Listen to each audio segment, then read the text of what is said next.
103 కేజీలు 50 కొట్టిన కేజీ. మనం రేట్ తక్కువ అనుకుంటే ఏదైనా తక్కువ తెస్తాం. కాకపోతే బయట మార్కెట్లో కేజీ 50 రూపాయలు ఉన్నాయి. ఇక్కడ 1.5 కేజీ 150 రూపాయలు చెప్పి తెచ్చాను. కాకపోతే చెరుకు రసం కాదు, ఆర్గానిక్ శనగ నూనె. నేను ఇంకా నాకు బాగలేదేమో చెరుకు రసం తెచ్చాం అనుకున్నా. 2 లీటర్లు వచ్చేసి 640. నాకు మైండ్ పోయింది. 500 రూపాయలు ఇచ్చి నేను 1 లీటర్ లెక్కలు ఇచ్చా. వాళ్ళు 500 కాదు 680 అన్నారు. నాకు ఒక్కసారి 680 నేను లెక్క రోజు తెరిచా.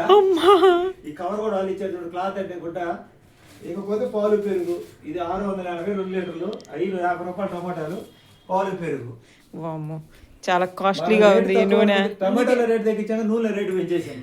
అవును, అట్లాంటప్పుడు మనం డీప్ ఫ్రై చేసుకోకూడదు నాన్న. బోండాలు బజ్జీలు వడలు ఇట్టాడు ఆపేసి అమ్మ బంద్ చేసి పూరీలు అట్టాడి 30 రూపాయలు ఇచ్చి బయట తెచ్చుకుంటే కమ్మగా తింటాం.